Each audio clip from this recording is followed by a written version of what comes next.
radio for the masses. Headline edition, July 8, 1947. The Army Air Forces has announced that a flying disc has been found and is now in the possession of the Army. If the game is rigged, change the game. Game changer. I occasionally think how quickly our differences worldwide would vanish if we were facing an alien threat from outside this world. This is Fade to Black with your host, Jimmy Church, on the Game Changer Radio Network. Well. Good evening. Yeah, Fade to Black on a Friday night. It is Friday, May 9th, 2025. Welcome, everyone. This is pretty cool. I haven't done this in a long time.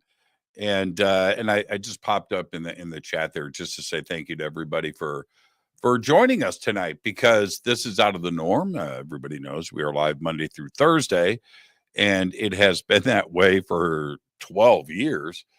And so to pop off with a special Friday night show, and because you guys have other plans on Friday nights, because I'm not here, right? But you are here tonight. So welcome. And now there's a reason for this special Friday night show, and it is Haley Ramsey. And I won't bring this up. I've talked about it a couple of times this week, so I'll just make it quick. Haley and the rest of our group, our crew, we were all out at the Contact Modalities Expo in Wisconsin over the weekend, and had an amazing time. Melissa Kane is just amazing, and her team and everything. It was an amazing conference. And so we were having such a good time that I ended up extending my stay in Wisconsin. I was going to come back on Sunday night to Los Angeles. And Haley, being the professional that she is, she goes, "Okay, Jimmy, I'm handling everything. If you want to go back, let's." And so we changed my flights, we extended my hotel, and we played cards till I don't know what in the morning. Anyway, we had a great time. And then, but this is how the show got extended to today, because Haley was booked on the show for Tuesday. All right. But this is what happened on Tuesday. Monday, I'm with Haley and Scott and Doug and Cherry and Chris Bledsoe and his wife Yvonne and a bunch of our friends, and we're having breakfast Monday morning. And my phone rings, and I look at it, and it literally said oral surgery, which is how I programmed it into my phone. I thought, why are they calling me? So I pick up the phone. We're having breakfast. I'm literally having my favorite, the reason why I flew to Wisconsin, sausage, gravy, and biscuits. And I was just happy. Anyway, so my phone rings. And I pick it up. "Hello, Jimmy." I said, "Yes." "Okay. Just confirming your appointment tomorrow morning for oral surgery. And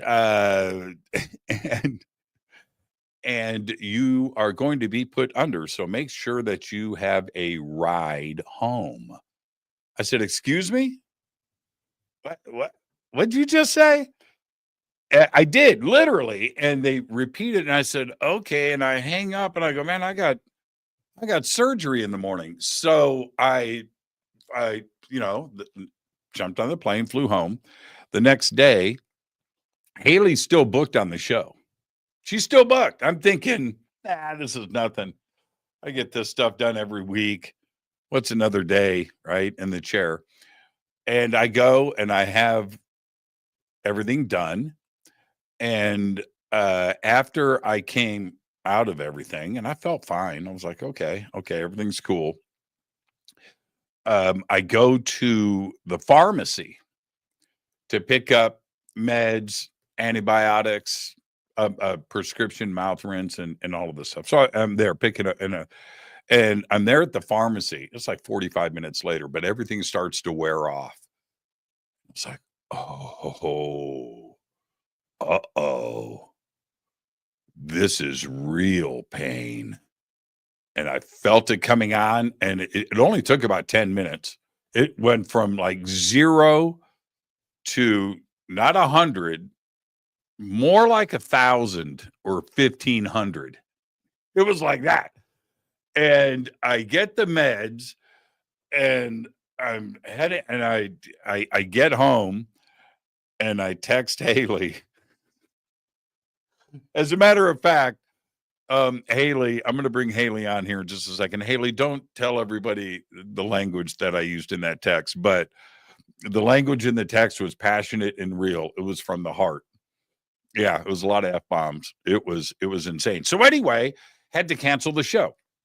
And I asked Haley if she would be gracious enough to make herself available for tonight, that I would do it. And let's do a special Friday night show. And she hit me back. She said, of course. Yeah, anything for you. All right. And so that's what brings us here. All right. All right. So I'm going to make all of this really quick so I can get Haley in. Very excited to have her back on the show with us. That's right. Yeah. So we had a no show on Monday because I was in Wisconsin with everybody. And then Tuesday, I just told you why we had to cancel the show. Wednesday, we had Bernie Beitman on the show. Last night, Chris Bledsoe was here. A great conversation. But tonight, it's all about Hayley Ramsey. And we are going to be talking about her research. She covers all of Great Britain, all of the UK, historically, all the way up through to today. And her research, her books, her writing, her tours, her presentations, her knowledge is amazing. And I talked to her a lot about all of this. And tonight is the night that we are going to do a deep dive. Now, I don't know, as I bring Haley in, I was promised a surprise tonight. I'm not going to say anything. I haven't seen it yet. I hope. Haley, nod like this. Nod like this. Are we good? Are we good to go? Okay. At that breakfast that I was talking about, I'm not going to say anything. I'll let Haley handle all of this. But she goes, Jimmy, check this out. She shows me her phone. I said, what? She goes, I can bring this on the show. I said, what? And now I'm going to leave that right there. But Haley said right now, she said, yes, we're good to go. So I'm pretty excited about that. And we are tonight, we're going to go all around the world. We're going to talk about Egypt's hidden influence on ancient Britain. We're going to talk about Jesus, and Mary, and the ideas and research that have put forth about them traveling to Scotland. We're going to talk about that. We're going to talk about that spiritual legacy. And of course, it is a myth and a mystery. We also have 2 tours coming up that Haley promised that I would be involved in. And one of them, Haley, can I go like this? Can we say that one of them was my idea? We can officially. Is that staying in the comfort zone? You're okay with that? I can lay claim to it. All right, let's do it. Her books, everything, HayleyRamsey.com. The links are below for Haley's website, her research, all of her current stuff and projects. Everything is right there.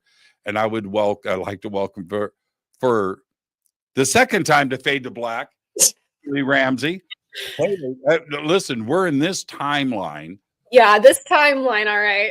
Yeah, we're in this timeline, so we don't need to reveal me or my head or my brain. We don't have to do that. Okay, so let's not do that.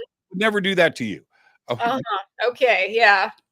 And plus, you know all the secrets, and so I have to be really nice. Yeah, this is the first time that I consciously recall being on Fade to Black, so we'll go with that. Okay, let's go with that. Well, see, here's the thing. The fans out there know.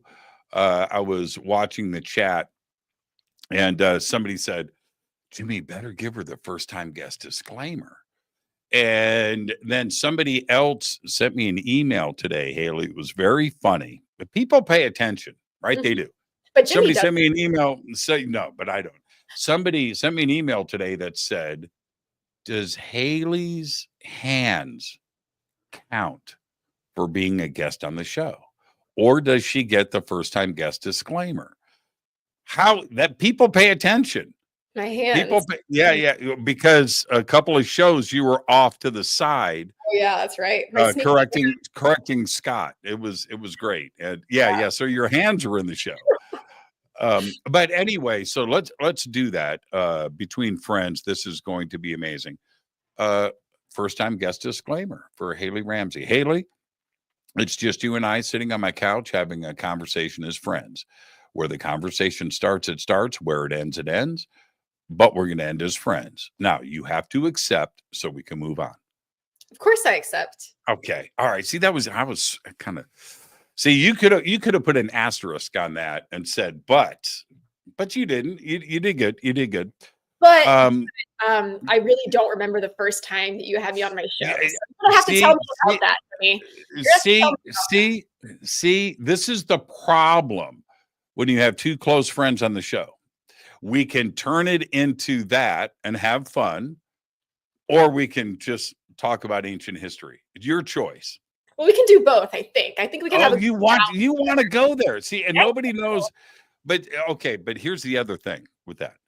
The mystery is better than the truth. So if we leave everybody wondering what the heck we're talking about, that's more fun.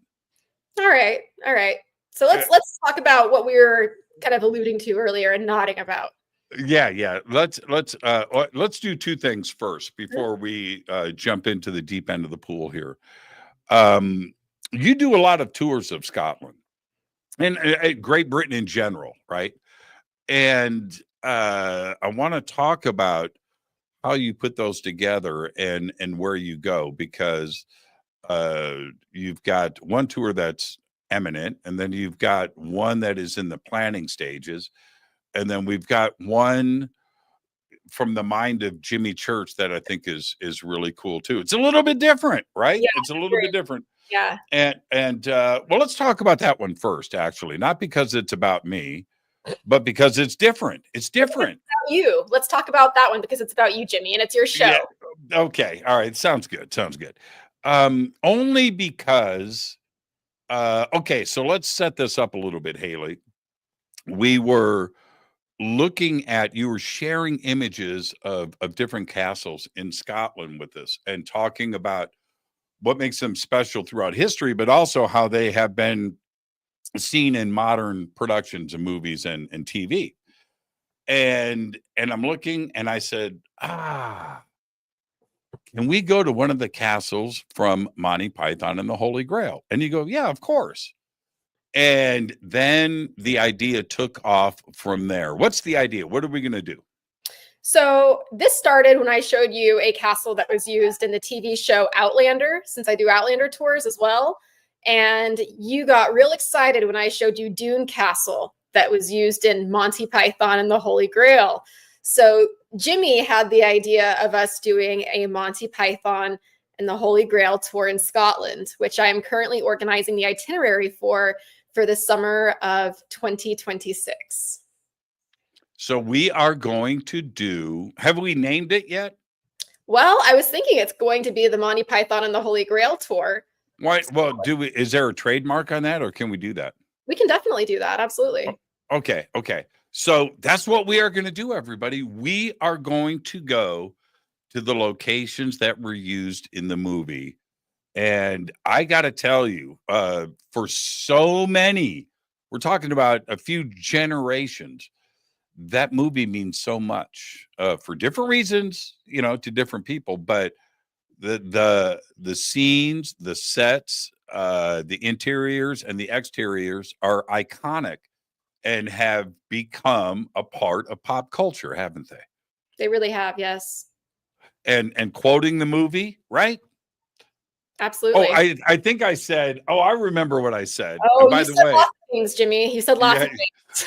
But our group text is going off, and I'm just letting you know that I'm not going to read it.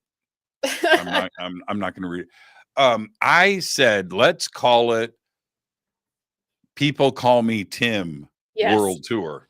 Mm-hmm. Yeah. And there was I a think few others too. yeah. That's a good name. That's a good name. People Call Me Tim. Mm-hmm. So that's exciting. And when are we going to do that? Tentatively? So tentatively, we're going to do that in late July or early August. I'm currently taking a look at the dates. Of 2026. Yes. Yeah, not this year, but next year. So about a year from now. Yes. Wow. You know how much fun this is going to be, not only for everybody attending and for myself personally, but for you, where historically you're going through and you guys are walking and experiencing your research and stuff. But this we can maybe take our foot off the gas a little bit and have some fun. It's going to be great. Absolutely. And I have some experience doing that, because with the Outlander tours that I lead, that also is some of what I do. I get to take Outlander fans to these sites where they film the TV show Outlander, all 8 seasons. They film at these historic sites all across Scotland and even sometimes in England. But all these locations were used in the TV series, and they're stunning. They all have layers of history to them. And that's why they were chosen to be these sites in the filming. And while people can come on the Outlander tour because they're huge Outlander fans, people that are not Outlander fans and the people that aren't as big fans, like friends and husbands per se, they can also come along and enjoy it too. So you don't necessarily have to be a huge fan of the movie to enjoy the tour. You can still come along as a history fan and enjoy it too, because we'll also be peppering in some ancient sites and stone circles and other things along the way as well, and other esoteric things that people will enjoy. Yeah, for sure, for sure. And with the Outlander tour, are the fans more women than men? It depends. It varies tour to tour, because a lot of times we get couples that come along. So it's couples that watch the show together. And then sometimes for the first time last October, I actually had an all women group. That was the first. I know. See, I knew it. That's the first time that's ever happened, actually. And sometimes I've had a couple men that have come solo on Outlander tours, believe it or not. Really? Yeah. Actually, and I've had people come from all over the world, from Brazil, from Europe, from down in South America, from different countries. I mean, people come from all over, from Canada. So it really just varies. I mean, Outlander fans are everywhere, and they will come from all over. And especially because what's unique about my Outlander tours, which are called the VIP Outlander experiences, is because we bring something very unique to the tour, and that is having a different cast member from the TV series join us for a dinner one night of the trip, each tour, for a gala dinner. And It is a small, intimate group. And so everybody gets dressed up. We have a photographer come for the evening, and he takes a photo of everybody. We have a nice photo set for everyone to get their own personal photo with the cast member. And then our photographer, Jonathan, hangs out. He's a personal friend of mine. He hangs out and takes photos throughout the evening that I then give to everybody so that they can have memories from that special night and take home. And not just that, but we also have other things that are really unique, like Helen Gallagly, the costume designer. She was the textile designer, and she actually comes and teaches a workshop to fabric painting, intro designing, that sort of thing. And she teaches and talks about her experience on the show. And we also have Gillibridge Macmillan, who is the Gallic coach for the series. He comes, and we actually rent out the Castle Lallybroch that's closed to the public for this time. And it's typically public only, and we have it all to ourselves. We get a private tour from the groundskeepers, and Gillibridge comes and he sings to us in the castle in Gaelic.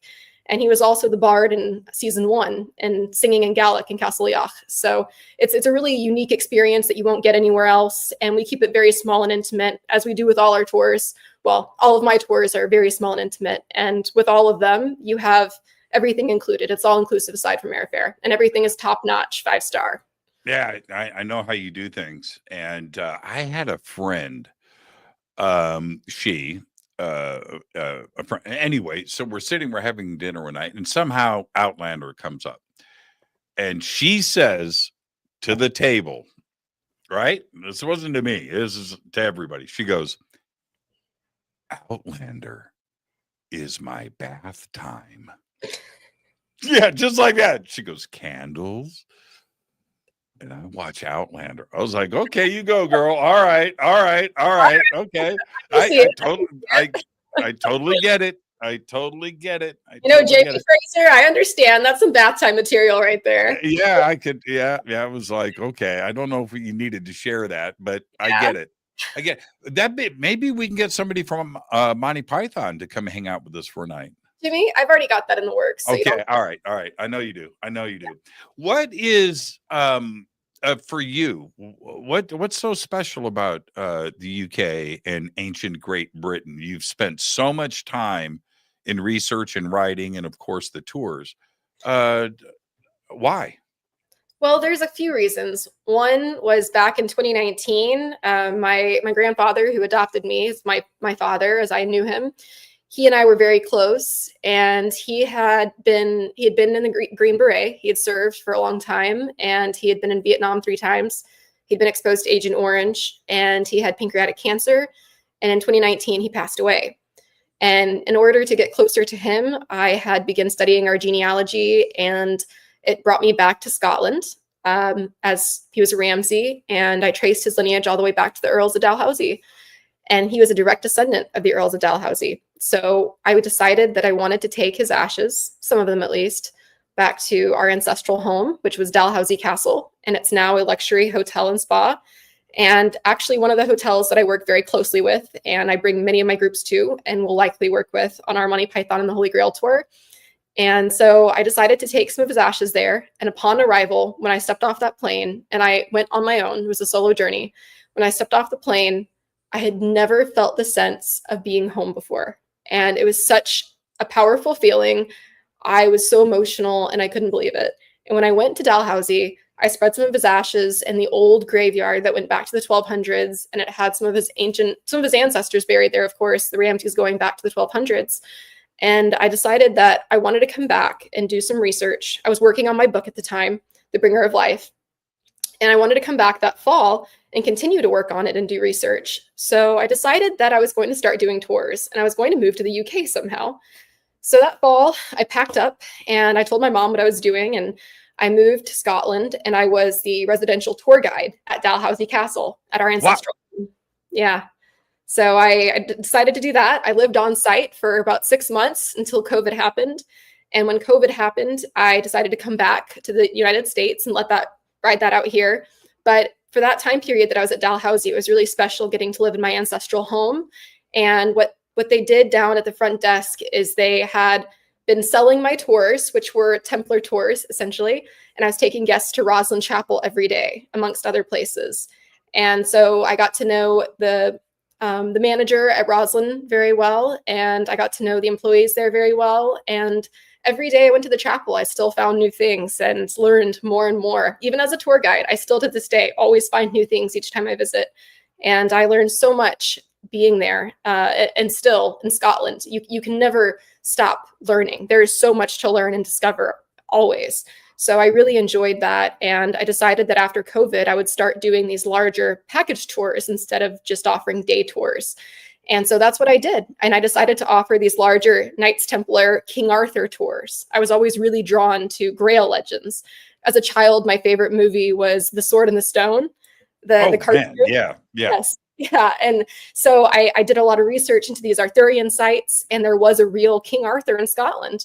And his name was Archir MacAiden, and he lived out in the western part of Scotland. And there was a site that was connected to the Sword and the Stone legend, and that's where it originated from, out in the Scottish Highlands.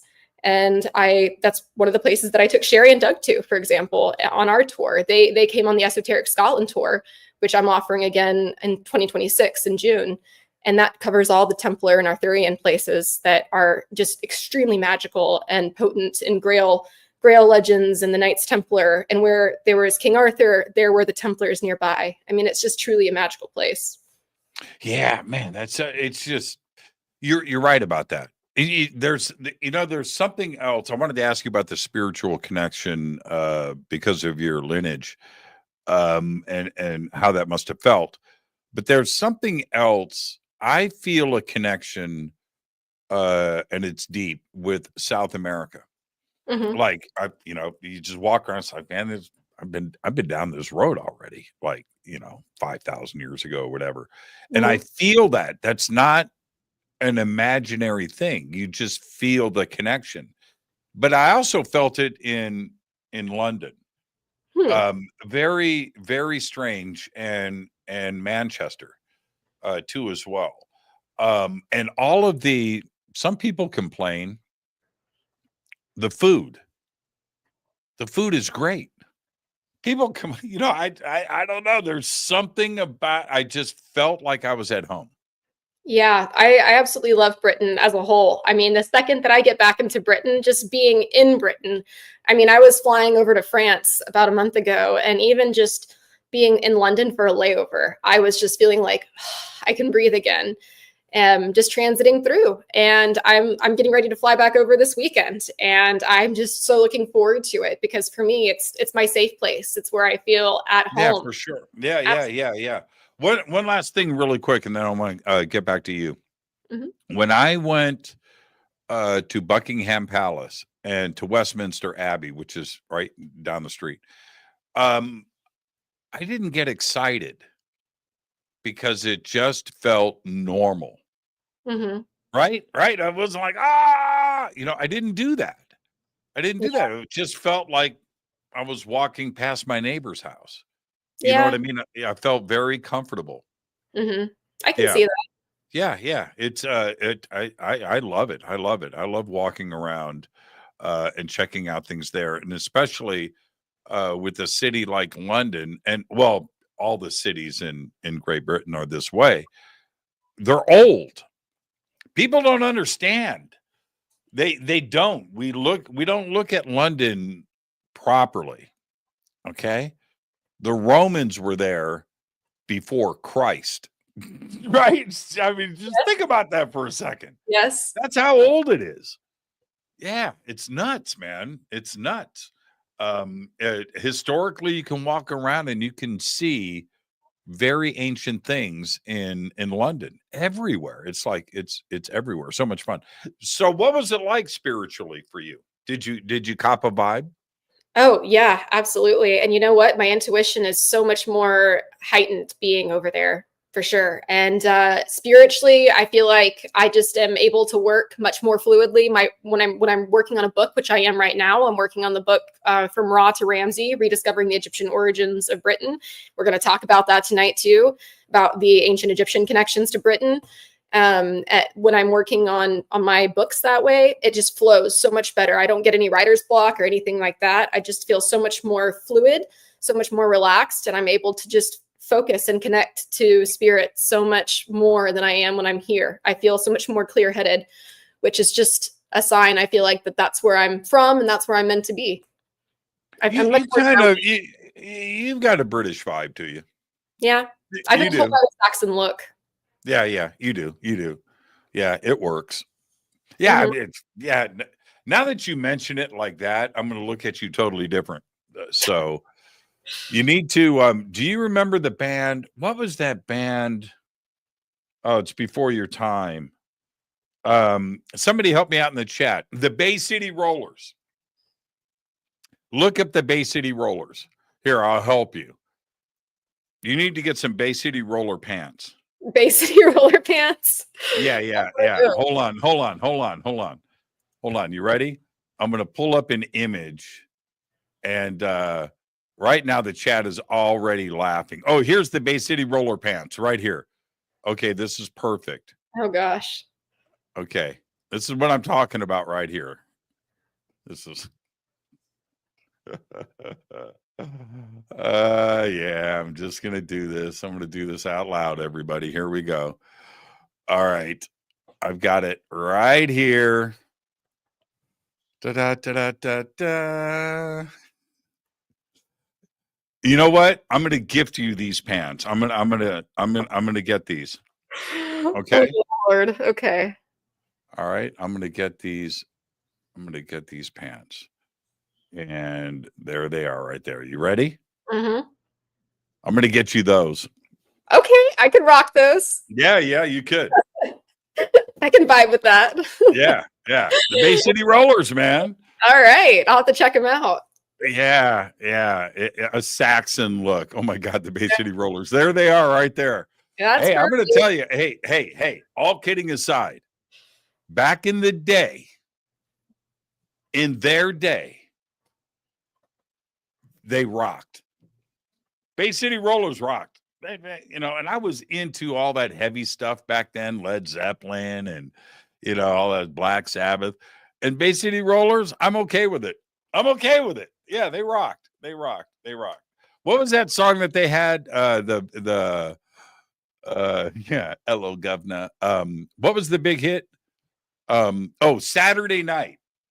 Saturday Night. SATURDAY night. Yeah, okay, moving on. Moving on. Let's get it's hot in here. Hot. It's hot. Take me to the moment, because we're going to spend the rest of the show on this subject. Take me to the moment that Egypt started to unveil itself, and where you just went, aha, okay, I thought, but now I know. Take me to that moment. In Britain? For Britain, yes. Okay, so that really started when I was looking into our ancestry, and I was looking for the origins of Ramsay and how did Ramsay come to Scotland, because a lot of the Scottish clans had started out being of Norman descent, and I was looking to see where exactly the name Ramsay had originated from, because it sounds a lot like what? Ra. Well, Ramses, yes, Ra. Ramses. Yes. So Ramses the first, the second. There's probably a third and fourth. Yep. So I was looking for origins of the name. And when I was looking for the origins of the name, it took me down to England to a place called Ramsey Abbey. Ramsey Abbey was, unparalleled. Like, there was nothing else like Ramsey Abbey that I discovered. And what was so unique about Ramsey Abbey was that it was one of the less talked about abbeys and kind of forgotten. And it had some strange Templar connections. It had some strange connections to a Templar cave called Royston Cave. This is something that I've actually been kind of working on behind the scenes with Andrew Collins about. And we've been working on this for a while, but Ramsey Abbey itself has strange beginnings that tie into stories that parallel the Egyptian creation story, having to do with the primordial mound that rose from the primordial waters of chaos. So it was really intriguing when I first heard the story about how they came upon these monks came upon this lake, and there is this one mound of land that seemed to rise from the water, and it seemed like a sign as they saw this mound of land rise from the water, and on it, as they came closer, they saw the mound rise, and then as they got closer, they saw then appear a single ram standing on the mound grazing. And they thought that as they saw that ram appear, they thought to themselves it was a miracle, because how could this ram get on this mound of land in the middle of this lake? And it was then that they decided this must be a sign from God and a holy place, and they must build an abbey here. Now, this was very similar to the Egyptian creation story, and I thought, I don't know if that's coincidence or not, but it sounds very similar, and it reminded me a lot of Harishef, the ram god, which Harishef translates to he who was on his lake. And is that right? I didn't know that. Is that right? Yeah. Okay. Yeah. Okay. It translates to he who is on his lake, and he has the ram's head, and it's very similar in that sense. So it's literally, he's often depicted sitting on a lake, and so he is associated with creation. And I was just really shocked by how similar these stories are. Well, with that said, there is so many Egyptian words that are in the place names that are not found anywhere else in England. For example, there is a sandy beach that is considered a holy place on Ramsey Island. The whole place was an island. So on Ramsey Island, there was a beach called Mersham. Mer, as you know, Mer is an Egyptian word, and that denotes a sacred place, something sacred. And that was the root word of it. And then Shem goes back to the Egyptian festival that had to do with celebrating the flooding of the Nile and renewal of life. I was just going to say also, okay, so that was a beach. Mm-hmm. And of course, Mer in a few different languages means sea. Yeah, or water. Yeah, sea or or water. water. Hmm. Wow. Okay, this is getting it. Now, I knew most of this. I never connected it. Yeah, yeah. Wow. So what was interesting Okay, about really quick, Haley, just so I'm understanding, we have Ramsey Abbey, Mhm. um, Ramsey, and then we have your name and the Mhm. lineage there. Is this all connected? Yes. So allegedly, somebody from the town of Ramsey, which is where Ramsey Island is, now they've drained all the water out. So the island is still an island. It's raised above, but there's no water in the area anymore. So they've drained it all. It was called the Fenlands, but now there's no water. The town is just called Ramsey. It's not Ramsey Island. And there was somebody that had come from that town, Ramsey, and had gone up to Scotland and accompanied who became king in Scotland, King David, I want to say. He became king, and because he accompanied King David from Huntingdonshire, he was given a tract of land, which was Dalhousie. It was called Dalwolsey at the time, but then it was later named Dalhousie, and that was the land they built the castle Dalhousie Castle on, which is the castle then that I went to and stayed at. And yeah, so it's all interconnected. So the castle that I was telling you about dates back to the 1200s. No, what happened? I got to ask. What happened when you showed up and you asked for a room? Okay, well, sign in. Need to see your passport, right? Mm-hmm. Ramsey, right? Did anybody make the connection? Or Oh is it, it was all over the place? No, I talked to them about it in advance when I was coming and told them what I was doing. And, they were like, oh, that's really neat. They actually get a lot of people that are of the Ramsey clan that come through and have traced their ancestry and want to come to their ancestral home and whatnot. But I had brought my dad's lineage and our family tree, and we were of very close descent. And I'm actually in touch with our clan chief, who is not too far of a distant cousin. Actually, we're quite closely related. So that was really interesting, being more closely related to the current clan chief, because they hadn't met anyone that was as closely related. So that was interesting. Now, back to your point, or not to your point, the point that was started to be discussed. Do you think that the Ramsey family name came from Ramses and has Egypt in its origins?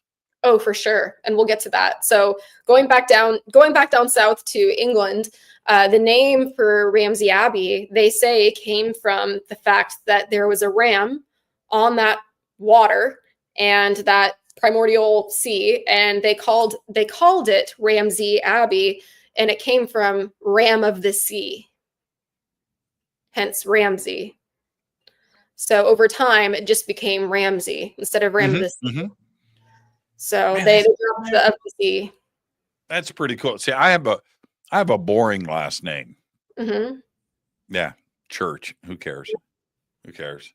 Well, going into that, though, I think that there was much more ancient origins to it, because there are connections to Ra worship in the British Isles, and that's another discussion which we can discuss more later. But there's absolutely evidence that the Ramsey name was connected to ancient Egypt, primarily because Ramsey itself, and even the name Ramesses, goes back to, if you break that into two words, there should have been an O, if we're pronouncing it correctly. There should be an O between the M and the first S, which would be Ra Moses.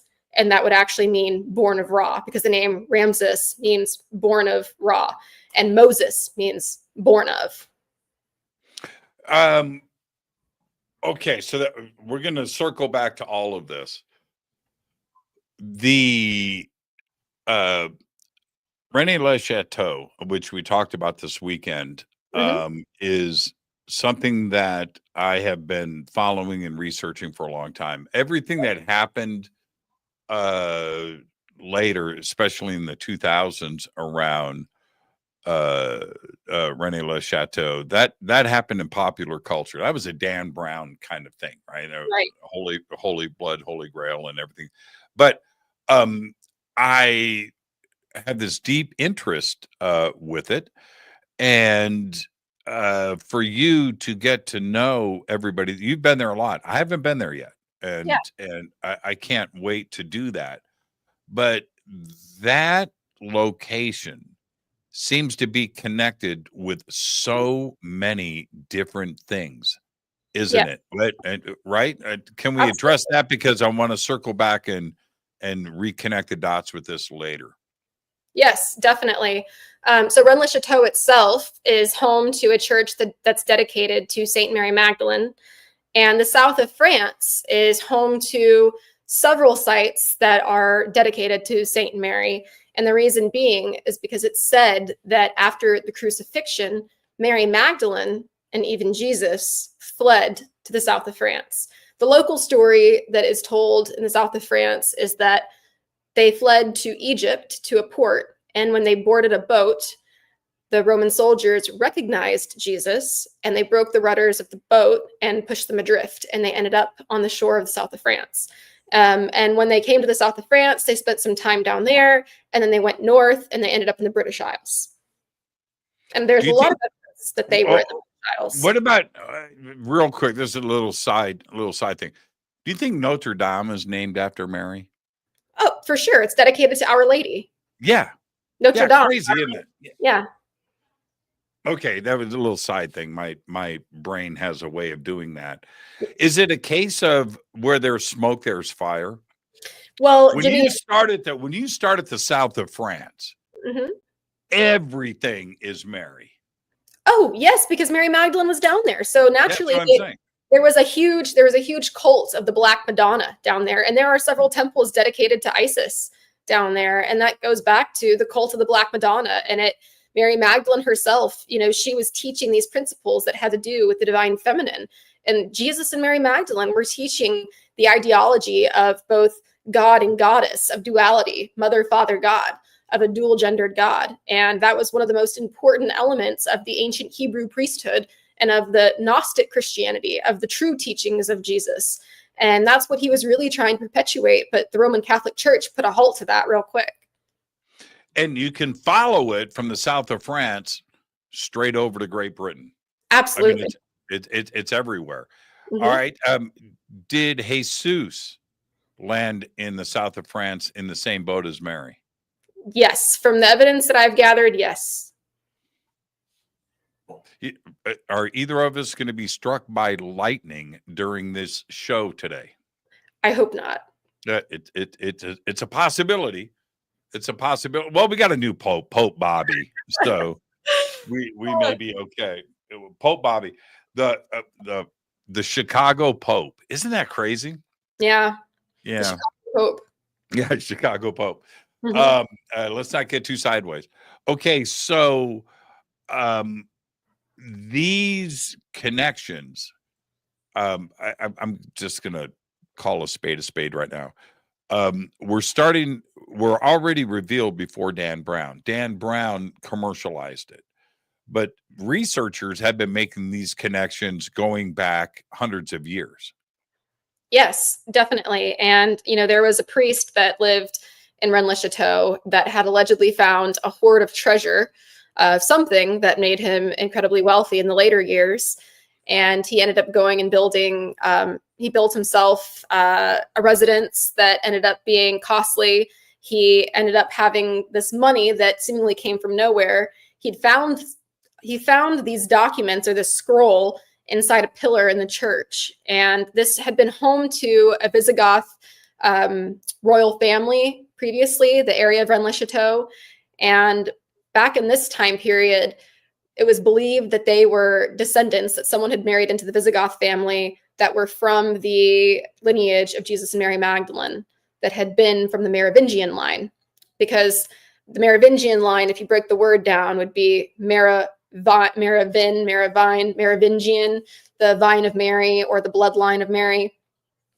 So it all goes back to the royal bloodline and tracing this back to Mary and Jesus. And it would make sense if part of their bloodline ended up in France. Part of their relatives, at least, might have stayed there. And Jesus and Mary Magdalene, their influence and their teachings played a prominent role down there, because even the Cathars, are you familiar with the Cathars in the south of France, Jimmy? Of course.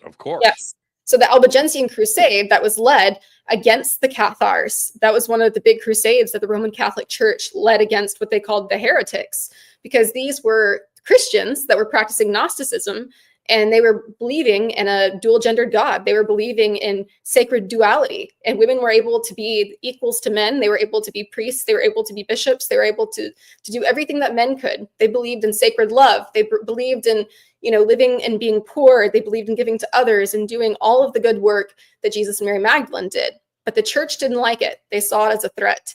And the Cathars and the Knights Templar went hand in hand.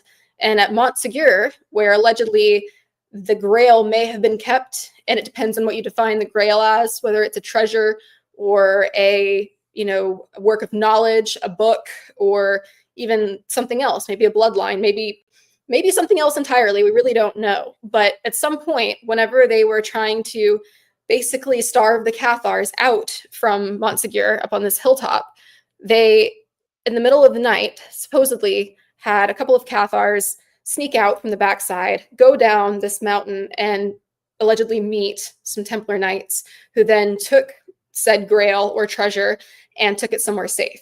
Now, what's really interesting is that I found that there were actually some, I believe it was Seborga, I need to double check, but I believe there was a few Cathars. There was a Cathar from Montségur that ended up in Seborga, Italy. And it was around the same year of Montségur. It was the same year of Montségur that took place. So Seborga is where the deposition of Ralph Sutherley from the Cremona document that Scott's talked about was taking place. So there was an interesting connection between the Montségur and Seborga, Italy, where Ralph Sutherley, the Knight Templar, had gone to give his deposition. So it made me wonder if maybe there is a deeper connection between the Cathars and this hidden treasure or knowledge than we really know, or between Montségur and the Knights Templar, whatever happened there, that treasure that was brought to the Templars. Well, yeah, this is okay. You want my take on this whole thing? I've researched it so much. Mm-hmm. When you move up through the south of France, and you had 2 or 3 families that were running things, okay? But you have the valley, but then you have the mountains, and all of them hid stuff in those mountains.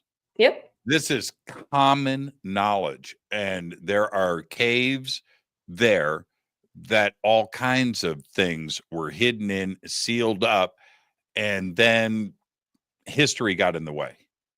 I think that those hills, and you just mentioned one of the classic scenarios with the Cathars.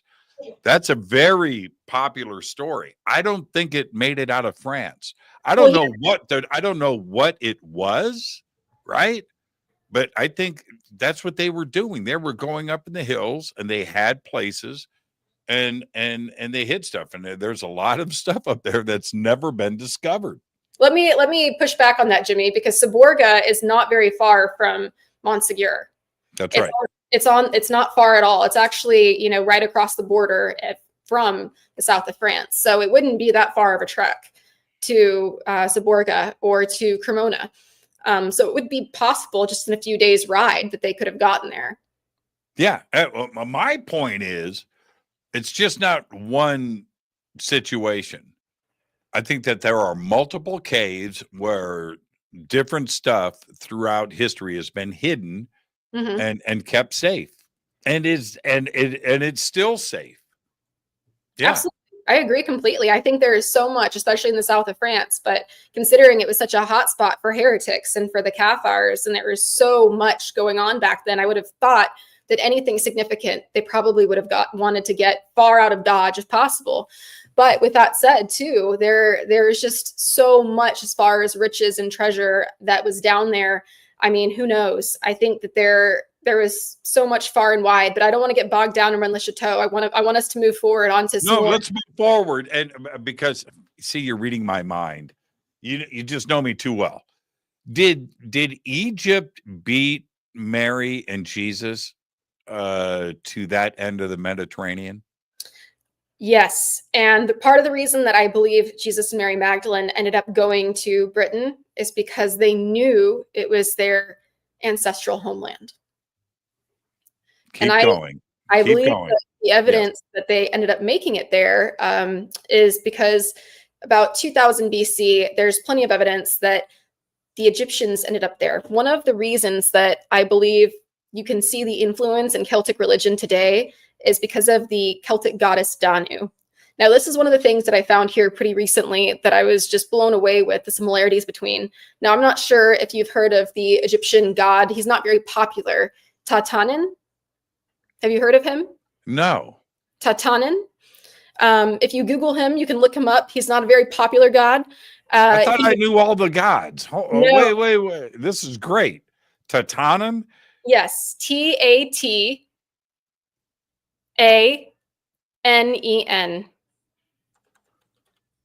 Tatanen. I got it. Okay. And so his most ancient name is actually Tanu, Tanuu. I got it right here. There it is. Tanuu. Yep. And so he was the god of the primordial mound that we were just talking about earlier in reference to Ramsey Abbey. And Ta obviously refers to land. That's the Egyptian word for land. Now, this word can be found also in Gaelic for land. Like, for example, at the hill of Tara, which is Ta Ra, land of Ra. You'll find this in a lot of cases throughout ancient Ireland. It's used quite a bit. And part of the reason is because the legend of Skoda, for example, which I'll tell more about shortly, it was said that when she came over with her husband, who was an exiled Greek prince, and his Gaelic name was Gujal Glass, he was said to have created the Gaelic language from 72 already existing languages. Naturally, because they were Egyptian, the Egyptian language would have been a heavy influence on that, if that's the case. Now, going back to Tatanen, or Tanu, it was really interesting to me because we were discussing this dual-gendered God that Jesus and Mary Magdalene were trying to teach and press upon the importance of. Now, Tatanen was said to have been androgynous. He was also dual-gendered. And he was the first god. This is really interesting because this god here goes on, it's discussed that this god was both considered the mother and father of all Egyptian gods, of all. And there's no other Egyptian god that I've really seen discussed in this manner. And it was really unique in that sense that it goes back to the very beginning of everything. And he's the true creator god, tied to the earth, tied to the water, tied to the essence, the spirit of the earth. It was very unique in that way. And that was... So he was creation itself. Yes, he was the essence of creation. He is the god that gives the kings their ka. He's he was tied into the Sed festival. He was who they invoke in the Sed festival.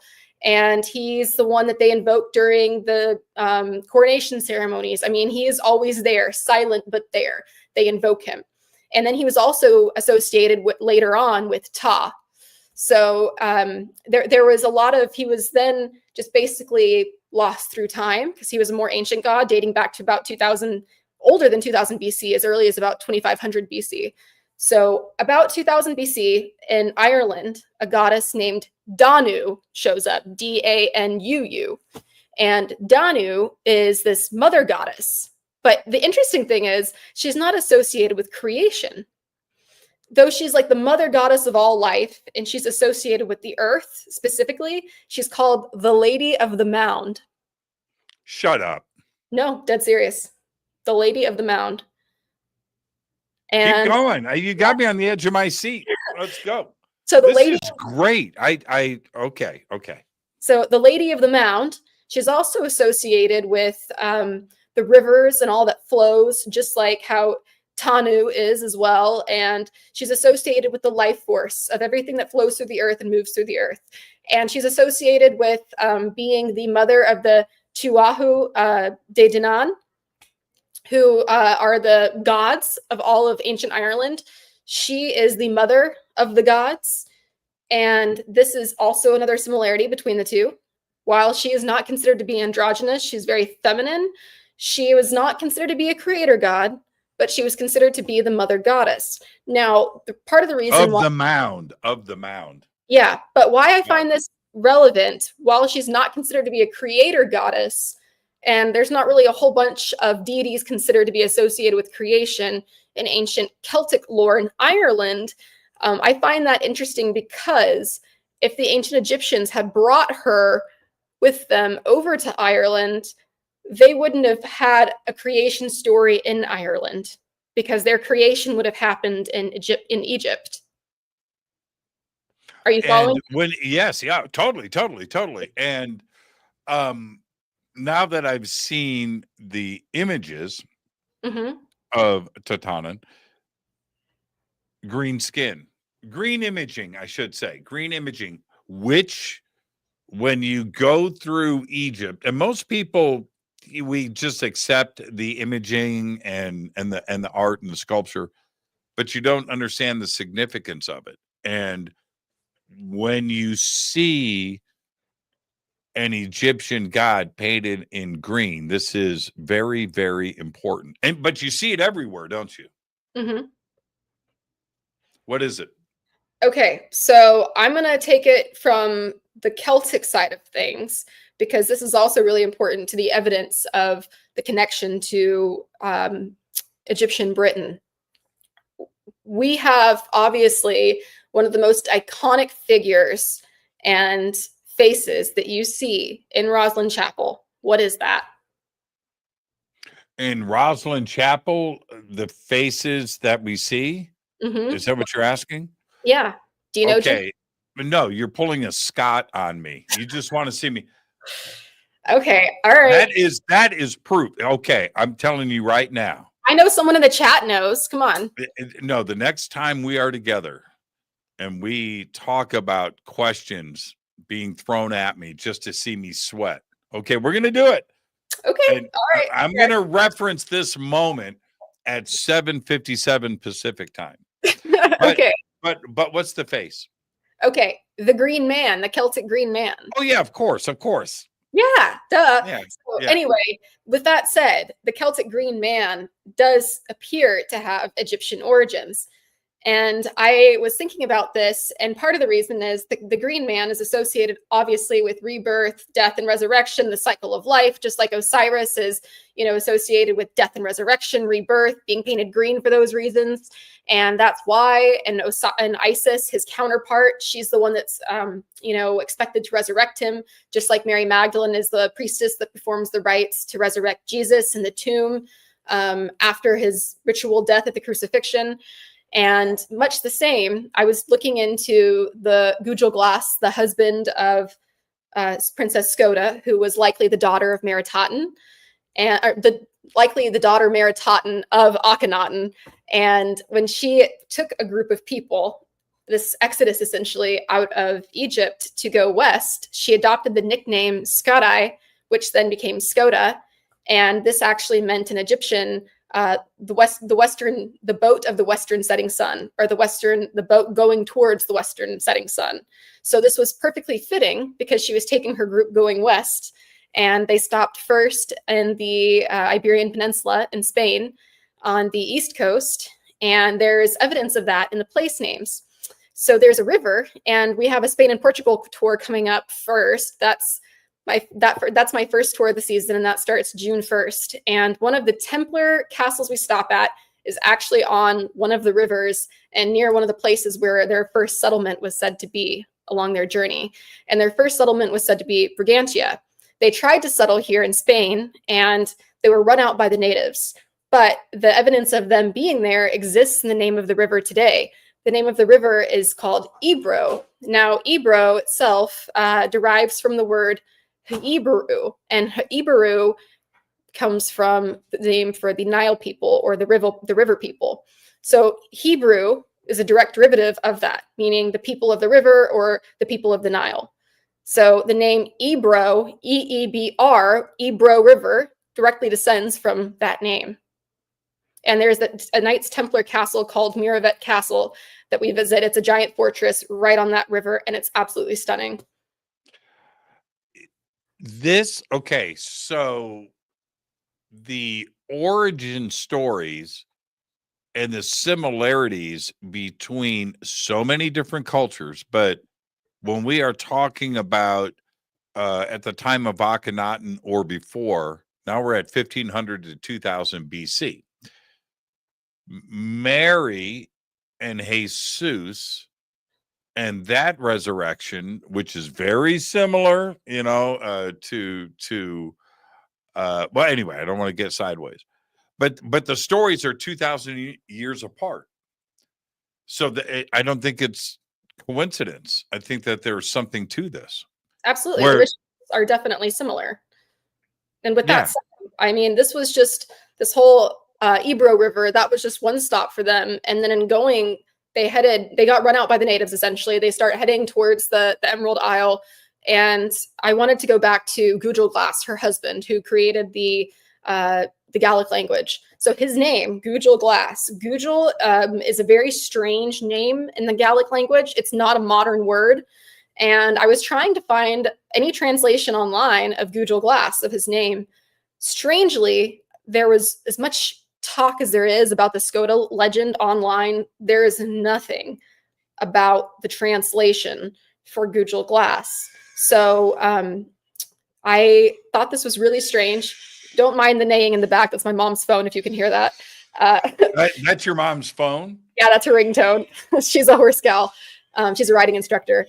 But anyway, that's going to go on for a while.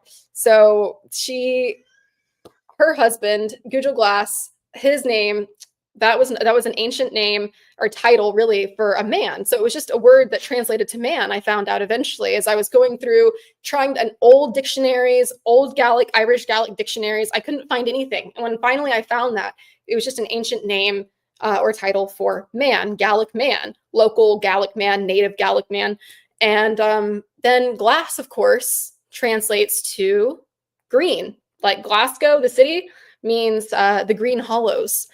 And I remember thinking to myself, shut up. I remember thinking this is not real. No way.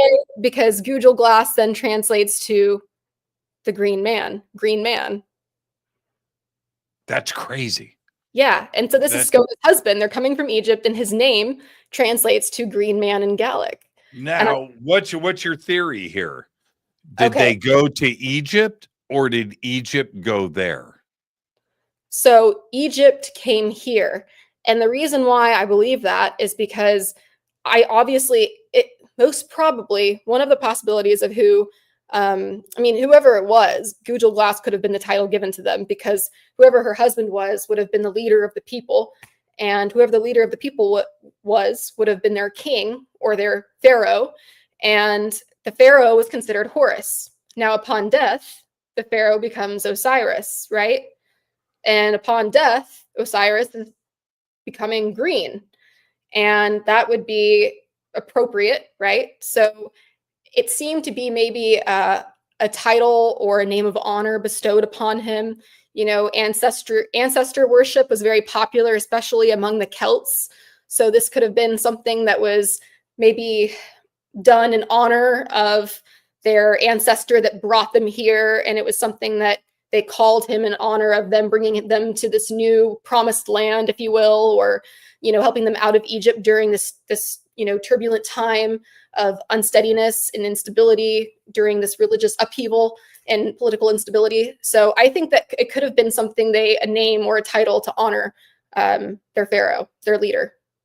Just like Skoda's nickname was the title or nickname because she was taking her people west in much the same way. Language, words, descriptions, the similarities, the etymology is everything. Mm-hmm. I mean, that's how you connect the dots. And that is not the word. You can pick a language. Armenian is a great example of that. It's an ancient language, right? It's an ancient alphabet. You can trace Armenian from ancient Armenia and the Armenian highlands at 5,000, 4,000, 3,000 BC, all the way to Spain. And that's not a coincidence. And so these cultures somehow were trading, were transoceanic, were exploring, hanging out with each other, and sharing knowledge. And so when it comes to this, and gods were important. And so words, names of locations, things like are very, very important when you're looking at not only where it came from, but it also helps you establish a timeline. This is very, very important. Good work, man. This is crazy.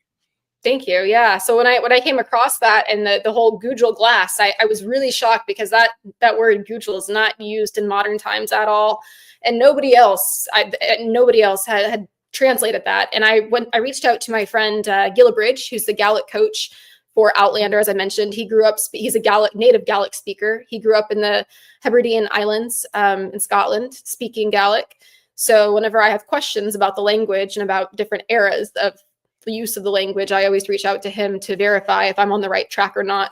And so he had said, yeah, this is a correct translation, green man and a green person. So I thought to myself, okay, well, I'm not crazy. This is it.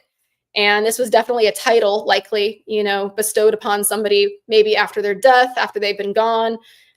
Just like, we've given people nicknames, our heroes, after death. So, and not in the much distant past, actually, we've given people nicknames. So I don't think that that's too far-fetched at all. Let's take our break right here. Haley, you stay right there. When we come back, we're going to get into some of the DNA too as well. And we have a big surprise we are going to unveil. I'm excited about that. Don't do anything yet. Haley, stay right there. This is Fade to Black. I'm your host, Jimmy Church. We'll be right back after this short break. Stay with us.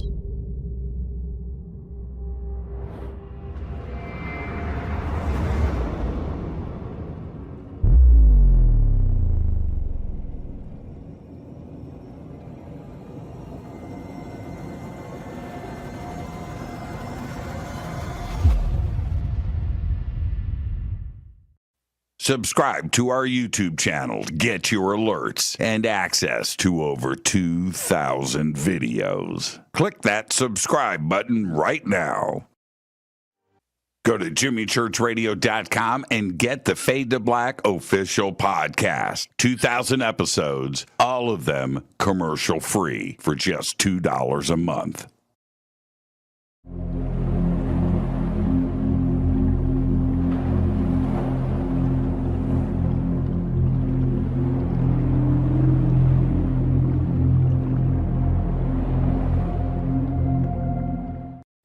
Watch Into the Vortex on Gaia TV. It's Fade to Black for the screen. Simple to do. Go to Gaia.com, search Jimmy Church, or click on the link below.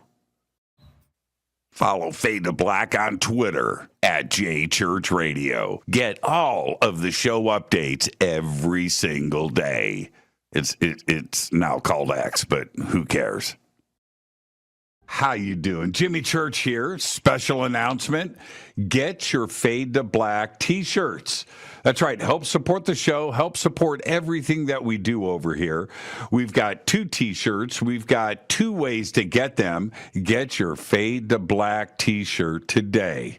Go Backley Tappy. Go to jimmychurchradio.com and become a Fadernaut. Get a membership. That's right. Everything is commercial free. You have access to downloads, and you get to call yourself a Fadernaut.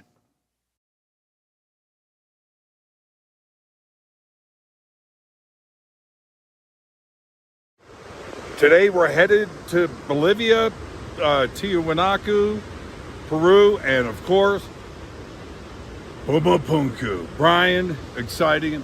Thank you so much for everything, my friend. Always an honor. Right behind us is the sacred river of the Inca that goes past Machu Picchu. So we're going to be driving up to its source at 15,000 feet above sea level and then down to Lake Titicaca. So today we hit 15,000 feet. Yes. Crazy.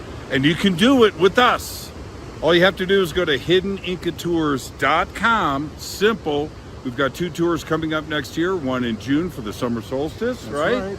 And then another one right here in November. So hiddenincatours.com. Come and hang out with Brian and I and his amazing team. Right on.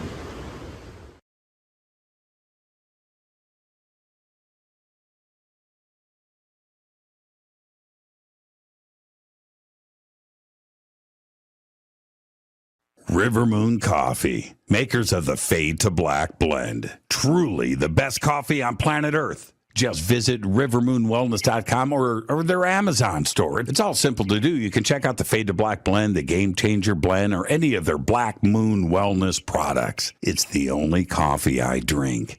It is the best, and it's Doc. Again, rivermoonwellness.com.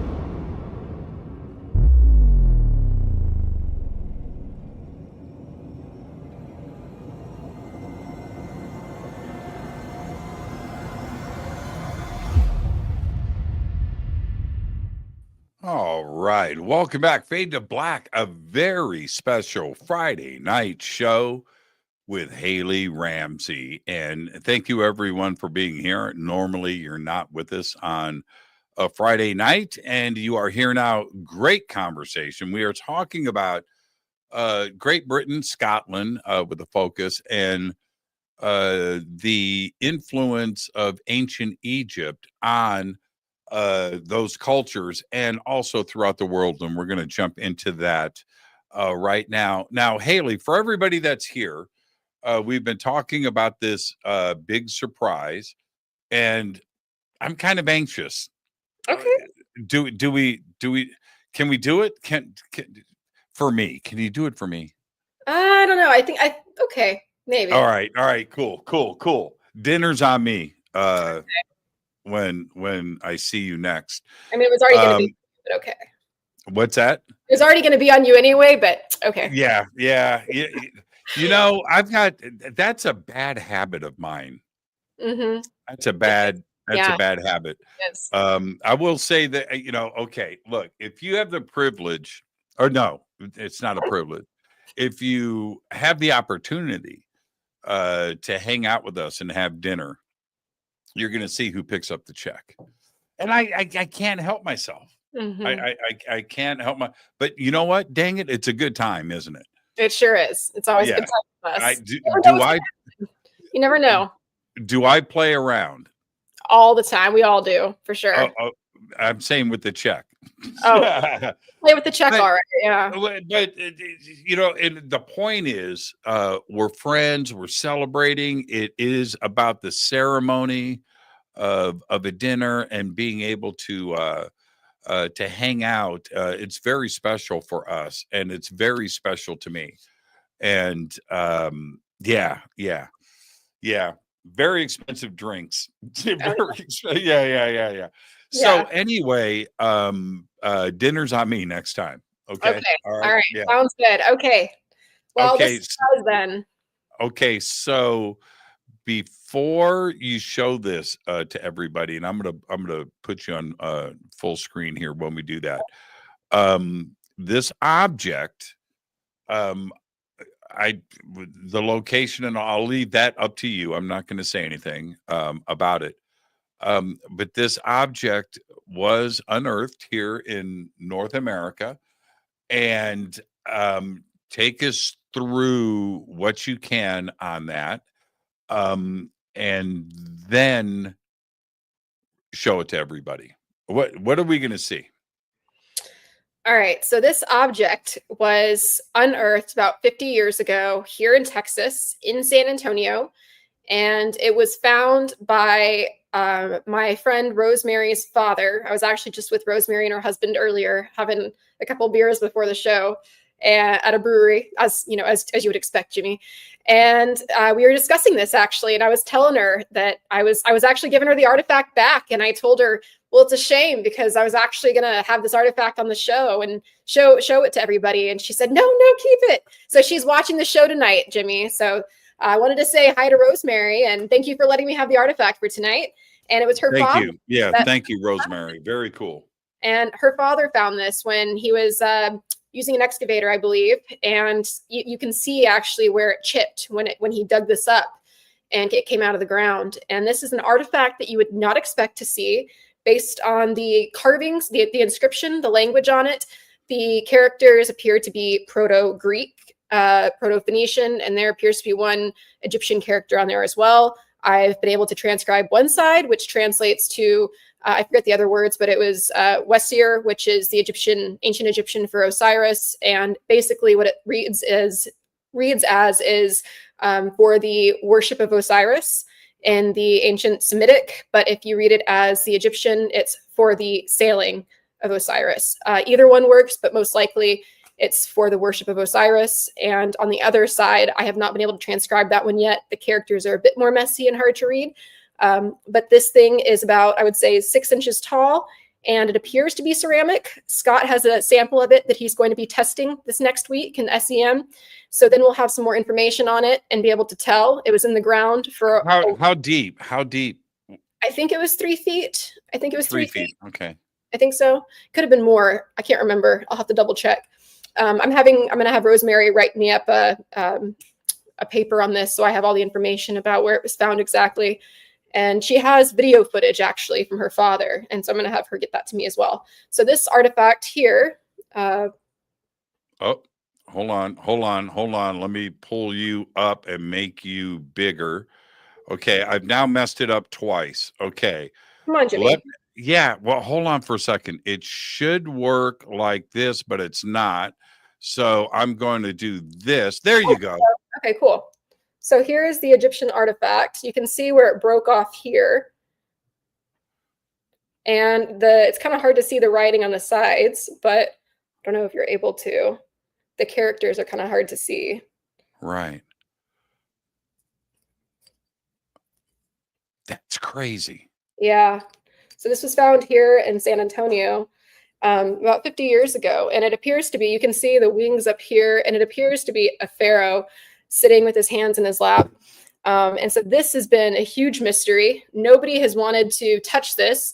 Rosemary has reached out to scholars, to universities, to all kinds of people, and a lot of them have said it's a hoax, but they won't even look at it. She took it into she was just telling me today, she had taken it to someone who was an Egyptologist or a professor or somebody that had said, oh, it's just a bunch of Egyptian gibberish, and just took one look at it and just dismissed it. Wouldn't even, take it in to study it or examine it more closely. So it's a shame that academics are just dismissing artifacts without even taking the time to examine them properly. If it was a copy or something like that, you would see the progenitor. You would see the original. It would be out there. Yeah. And that's very interesting to me. The other part for me on this is that let me go back to this. It looks, my reaction immediately was, you've got something here. Right? We look at objects all the time. I have stuff. I have replicas and very accurate pieces here in my home on display.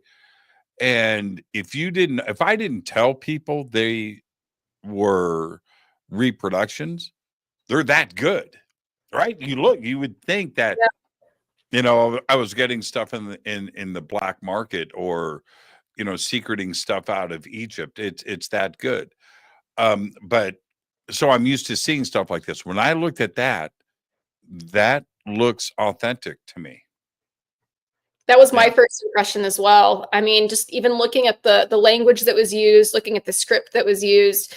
I mean, it's Proto-Phoenician and Proto-Greek, and just the way that it was used, the way that it was created. I mean, in this case, it looks like it's ceramic, but like I said, we have to wait for Scott to get back to us with the test results next week, which I'm really curious to see how that comes back.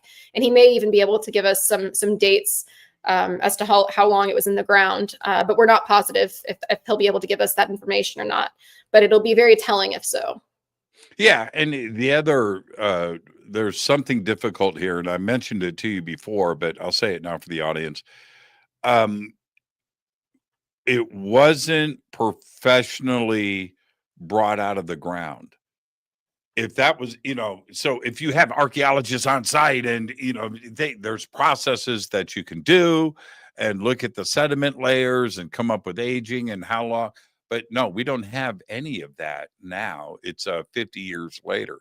We have what's on it, of course, but we don't have any of the professional analysis or data that could have been applied if it was during a dig. But it wasn't that. This was found quite by accident. Right. Tremendous find. Mm-hmm. Tremendous. And the chip, show us the chip. I brought up the chip to you. The chip is very telling. Yeah. Yeah. Incredible. Describe the face too as well. Now you say Isis is the figure feminine? No, the figure appears to be masculine to me. I would say this is more. I said it says for the worship of Osiris on it. So this would be more like a pharaoh or Osiris if I had to guess. Oh, you said Osiris. I thought you said Isis. Okay, so Osiris. Yeah. Definitely more masculine.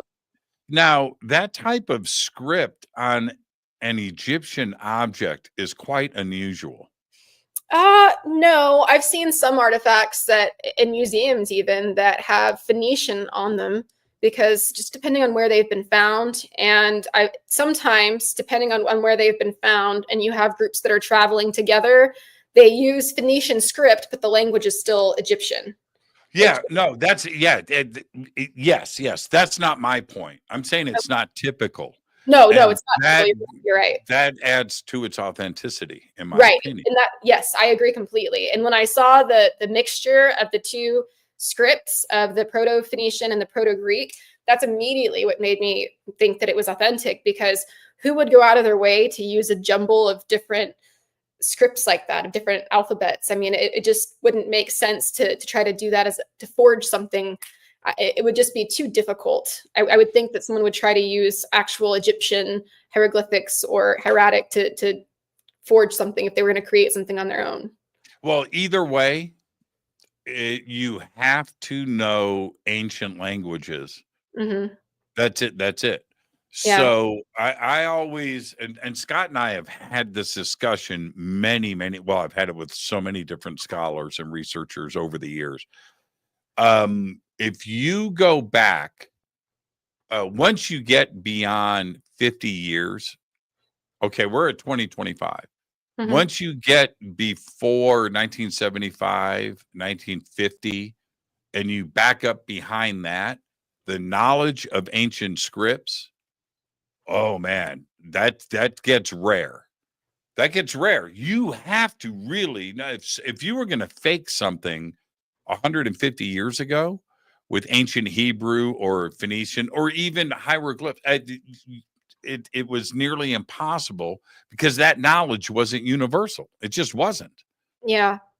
And especially, I don't know, it just, for something to be found like that here in San Antonio, it was bizarre to me. And I just can't imagine that it would have been, for me, my gut feeling initially was that it was authentic. And it seems to me that it would date somewhere between, if it is genuine, it's ancient. I think it's a genuine ancient artifact. But right. Okay. So you bring up two good points. So let's address this for a second. I want to pick your brain.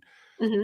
Proto-Greek, I'm going 600 BC. Yes. That's Proto-Greek. 800 is kind of pushing it. But if you look at ancient Egypt, let's just pick out round numbers. Mm-hmm. 2500 BC, right? 3000 BC, where things were starting to get established, the gods, written languages, and the culture of ancient Egypt. So 3000 BC. Greece didn't happen for 2000 more years. That's insane, right? Yeah. Rome didn't happen for another 2,600 years, right? That's how old ancient Egypt is. Yeah. Phoenician is before that, or during that period. Mm-hmm. And then Proto-Greek, that appears, 1000 to 600 BC, somewhere in there. So to have both of those scripts, is highly unusual. Mm-hmm. Highly unusual. It just adds to its authenticity. Well, what I found is that what I found earlier, which was interesting, is some of the Proto-Greek characters are very similar to a certain Aramaic script. So I'm going to go back and take a look at that as well. So that was interesting how close the Proto-Greek and the Aramaic are. Mm-hmm. Yeah, and now back to my point. So what do you think about dating? Are you thinking 600 to between 1000 and 600 BC, somewhere in there? Really, I can't say right now. I'm not going to try to make any guesses. I would say based on the language that it has to be pretty old because it has Phoenician script on it, and the Phoenicians. No, that throws it all into crazy town for me. Phoenician. Yeah, Phoenician. Wow. Yeah, it throws it into crazy town for me too. So I would say it has to be at least 400 or 500 BC, somewhere back then, around that time period, because it's using old script. I mean, this isn't normal, Phoenician. This is old. This is ancient Phoenician, Proto-Phoenician. So it's just bizarre. I don't know. I don't have words for it. It's really strange. I've had to trippy, man. Yeah, it's trippy. And so if you and I, well, we're just sitting around talking about this, but if we're just sitting around talking about this, my point is that I want to drive home knowledge of ancient languages now is one thing. We have assistance and we have knowledge and we have analysis and so forth. But the further you go back in time, the knowledge of ancient languages is rare. And the further you go back, it was just the priests that knew how to write, or unless your job was to write, right? That's it. Nobody knew how to read or write. And so the knowledge of ancient Phoenician, who's running around with that? That's crazy. I mean, that's just nuts. Even Egyptians couldn't read hieroglyphs. Hey, Jimmy, I did check this out. So I just searched this, and Proto-Greek actually began as early as 2200 BC. Oh, is that right? Okay, yeah. Now I was thinking 1000 BC. Initially I thought that the artifact could be older, but I'm going to wait and see what the dates say. But I really think that it could be a much older artifact, because I remember the characters on here appear to be, Proto-Canaanite, ancient Phoenician. So I think it could be older. Yeah, but I'm going to hold my tongue. I'm not going to throw crazy dates out there. I do think it could be a lot older, but I'm going to wait and see. But back to my point, Haley, back to my point. Who had knowledge of this language until modern history? Nobody. You know how many people can read Proto-Greek on this planet? Like, read it, or Phoenician? Like 2. Yeah. You have to go and reference, and you can break it down like you do. But who has that knowledge? Who can write it and make it? No. Nope. Same thing with ancient Hebrew. Same thing. Sumerian. How many people on this planet can read and write Sumerian text? 0.5. Right now. Yeah. It's like 8. That's it. Yeah, you've got computers that can break it down, but people and somebody that's going to carve it and make it accurate, that you're in rarefied air right there. Yeah. This is a very interesting artifact. Let me see it again. Bring that thing up. Let me see that thing again. I want to do this. Yeah, that's crazy. Can you bring it closer so we can see the text? The text is on the left and right. Everybody, yeah, there it is. Yeah, that is crazy. That is crazy. What are your thoughts here? How in the heck did this end up in Texas? Haley. Huh. How did it end up in Texas? There's a few possibilities. One is that it was part of a collection and it got left behind somehow. Another one is that there were ancient travelers here that left it behind as a funerary offering or some other means of deposit with the ancient group that was here. And as we know, the ancient Phoenicians made it to America. They were a really great seafaring culture. They were super well known for their navigating skills, and they made it to places like the Northeast coast, and they came to America's Stonehenge. They built up all those monoliths there and inscribed stones there. They carved other sites in the Americas. I mean, ancient Hebrews made it to the Southwest, like the Los Lunas Decalogue stone. That was around 150, 200 BC at least. So we know that there have been ancient people coming to the Americas for a long time. And of course, there's a legend about the Egyptians in the Grand Canyon and the stories that they may have somehow been related to the Hopi. But there's all kinds of stories that they might have been here at some point. So that's one possibility. But the other possibility is, like I said, that it's part of a collection, or at one point in time, there were settlers that were coming through here, and maybe it fell out of their wagon. Who knows? There's really no telling. All we can do is see if the test results can tell us how long it was in the ground, and really go from there. Now, Scott's going to do some analysis. We're talking about Scott Wolter, everybody. If it is ceramic, is it possible to carbon date, or is there a way to get some kind of aging analysis or data out of ceramic? Is that different, or is it treated the same as stone? I know there's a certain amount of data. That's a Scott question. There's a certain amount of data that you can get from the SEM analysis that he's going to do, and that'll be able to tell us a fair amount of it, whether it was made in a mold or not, and how it was created. And for one, we'll be able to find that out, because if it is ceramic, that it was obviously fired. And secondly, that should be able to give us an idea as to when, because if on the surface, he might be able to get enough. There's some, you can't see it really in here, but there appears to be some stains on the surface. And depending on what it is, you might be able to test the stains on the surface to see if it's biological. And if it is, you might be able to test it, and we might be able to carbon date that and see how old stuff is on the surface of the stone. Yeah, the Osiris aspect of this, it sounds like, again, I'm just speculating here, but it probably came from a temple complex. I would agree. It appears, yeah, I would agree.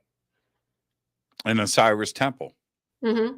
And it's got the wings on it too, as well. That, in the photographs that I've seen of it, which were very clear, you can see the wings above. Yeah, absolutely. You've got something there. Yeah, I think so. You've got something there. Pretty amazing. Yeah, I'm just blown away. Now, what? No other objects. I meant to ask you this. Nothing else was found? No. So actually, in Texas, there have been. So Scott and I worked on some strange artifacts that were found in Texas. These are different horde of artifacts, and there was a whole bunch of them found in Stephenville. We called them the Texas Mystery Stones, and there were Egyptian artifacts, there were Hebrew inscriptions, there were some runic inscriptions. There was a whole bunch of stuff, and we haven't really posted a whole lot about them or shared a whole lot, because we don't know enough. And some of it, to me, seemed too good to be true. We actually have one of the stones sitting in our apartment, and it has Anubis on it, and it's incredible. But like I said, I'm not sure. They were all found in a cave. They're all carved from the same stone. Some of them have treasure maps on them. They're very elusive. And I don't know where, why, or how, but these older guys were out treasure hunting and looking for things, and they found these stones out in Stephenville. Here, I want your opinion on this. Mm-hmm. Why is there so much pushback about any connection to the Middle East and the Eastern Mediterranean with anything Spain, right? Great Britain, there's so much pushback. And then you take it further into the United States, and it really gets harsh. Why all of this pushback? Why not the possibility of these cultures not only being transoceanic, but having contact with each other? I mean, why is everybody just so about it? Well, it's the same thing with the rune stones. I mean, even with the rune stone and the idea that the Celts came over here as well. I mean, people get so wound up about it. It's just, I'm not sure if it's because people think it's racist, or if it because it changes history, or it is impeding on other people's history because it changes land claims, or whose country is whose. I'm not really sure. But it's a shame, because everybody should be working for the greater good to understand our true history and what really happened. And what do you think happened? Well, that's yet to be determined, because we're still uncovering that history piece by piece, and this artifact is part of that. Well, but that's not answering the question. What do you? I know you think about this. You're going to go to bed tonight thinking about this. What do you think ultimately happened? Do you think that there were worldwide trade routes and For sure. transoceanic is a simple way to put it, but if that was the case, it's not something that it could have gone back a lot further than what we're thinking. That it's not modern history. It could go back tens of thousands of years. Okay, so let me share this with you. So here's one of the things about the connection between Britain and Egypt that blew my mind. I completely believe that there were trade routes all around the world for thousands of years, for sure. There's artifacts and plenty of, in fact, actually, one of the things I wanted to share with you is there have been Egyptian boats found in Britain and England that date back to 2000 BC. What? Yep. Is it talked about? Hell no. I mean, absolutely not. It's they're called the Ferriby boats. You can look them up. Nobody explicitly states they're Egyptian, but they're created in the Egyptian style before anybody in Britain was using them, created with the timber and everything else that came from Egypt. And everything is stated when you read about them, basically dancing around the fact that they were, built in Egypt. And same thing, it's the same thing at Lake Titicaca. Really? Right? Yeah, you go down there, and I'm serious. This is stuff that I'm not going to bring up images, but I'm just going to make this statement. I'm going to be there next month, and I just love it. But when you cruise on to Lake Titicaca, they have the floating islands out there, right? And you go out there, and you look, and you go, those are Egyptian boats. That's what they are. You just look, and you're just like, and they're everywhere.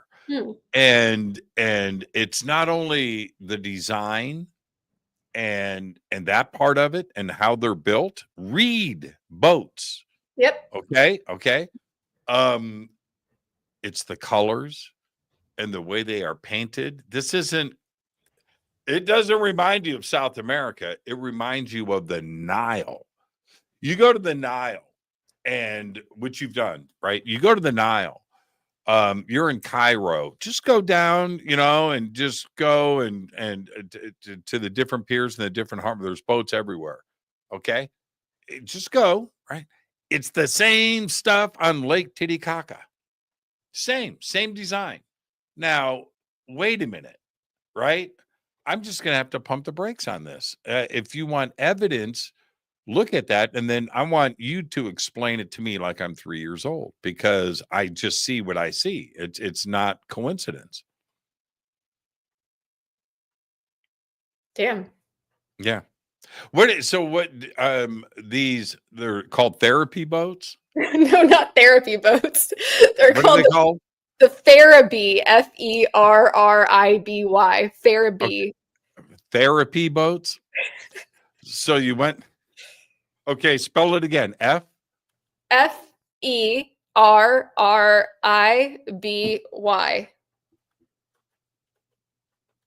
Oh, that just popped up. Okay. Oh.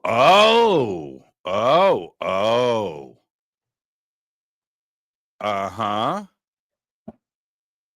Look at that.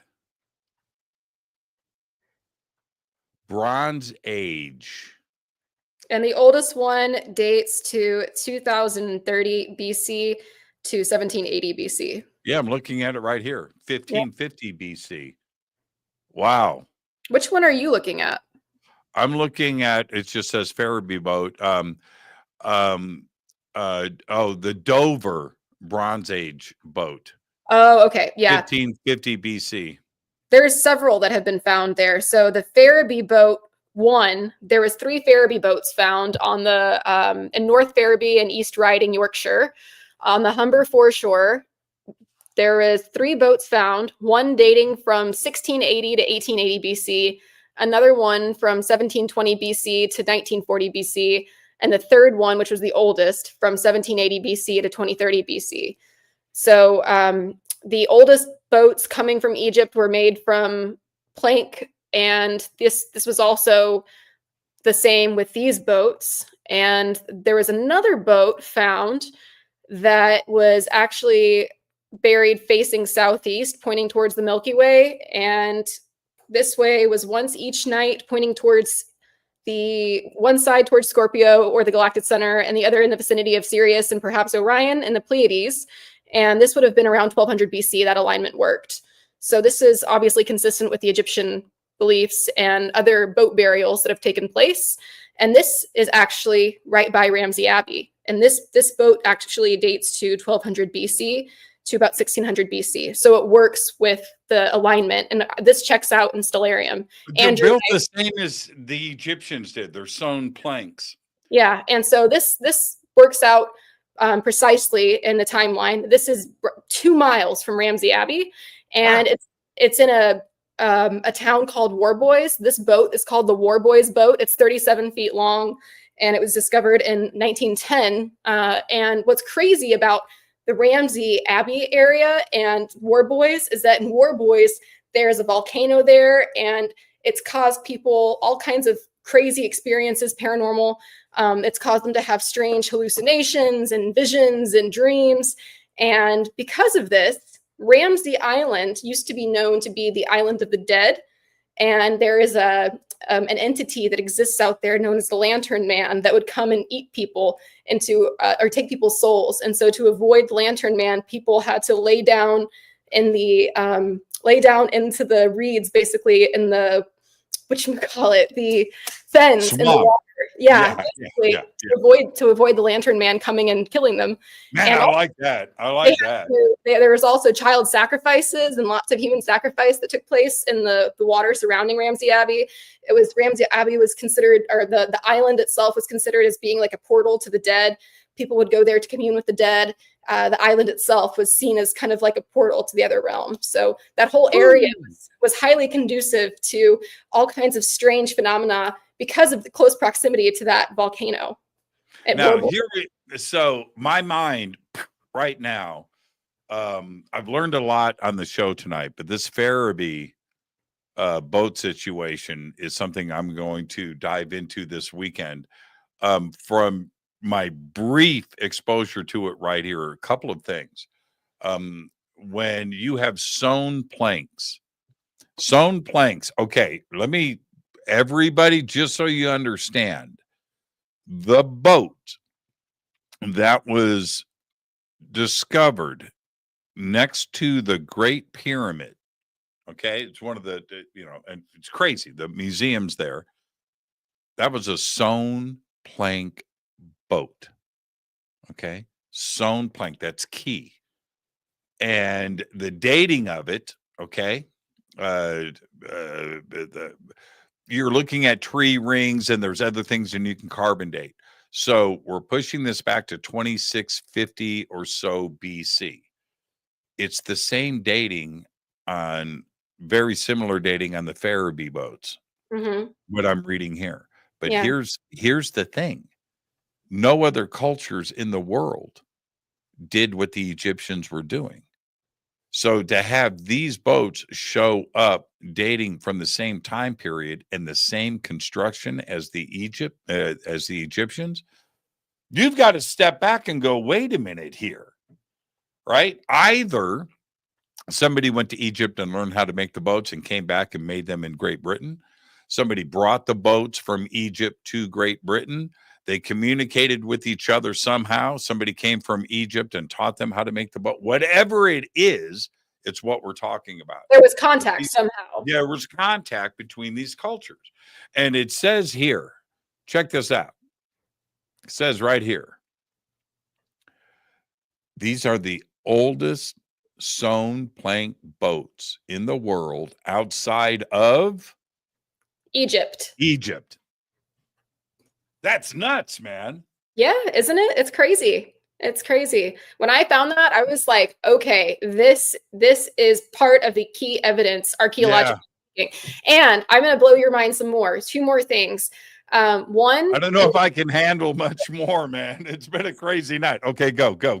okay, so what's even more insane is that Tutankhamun shares 70% more DNA with modern British men, than he does with modern Egyptian men. So he only shares 1% DNA with modern Egyptian men. Tutankhamun. Really?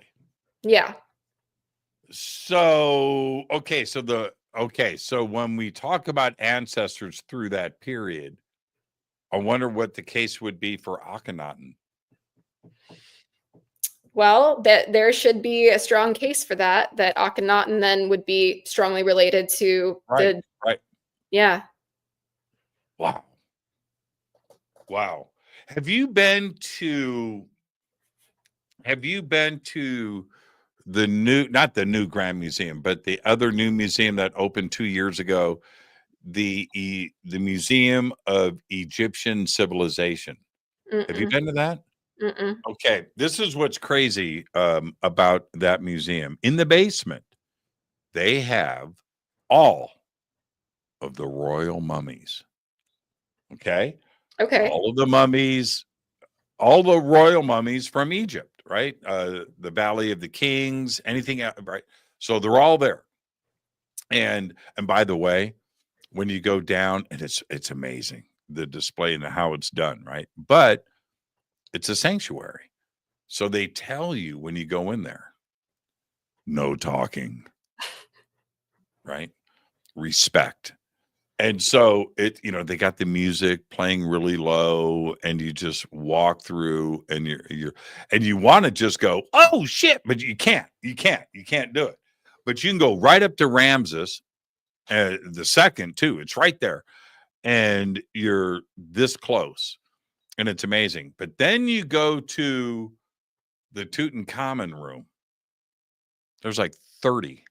No, I'm exaggerating. 17. There are 17 King Tut pharaohs. I mean, it's a long lineage, right? That just went on for a long time. And that is crazy. And so that DNA, well, King Tut, of course, but is more closely related to Eastern Europe and Great Britain than Egyptian men themselves. What does that mean?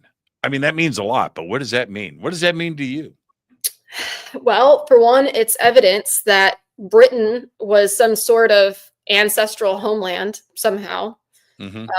And also that is evidence that the Egyptians were migrating to Britain, that there was some sort of contact and exchange between Britain and Egypt. Now, wouldn't it be funny about these Farabee boats if it was like cedar from Lebanon? Oh, yeah. You know what I mean? Cake, yeah. Yeah, but they wouldn't, that wouldn't make it into the public domain. I think they would squash that. Yeah, they would squash that. Yeah, there's another, actually, funny enough, there's a hoard of artifacts that were found in Scotland, and this is even wilder. Some of these artifacts date back 4,000 years old. They were dug up on a property just north of the Firth of Forth. And actually, it was the first one was found by a boy who was being punished. This is like in the 1950s or 60s. And his punishment was digging up potatoes. Okay. So he was out digging up potatoes, and he found a 4,000-year-old Egyptian artifact. It was like a stone. Let me see what it was. It was, let's see, where is that? It was here.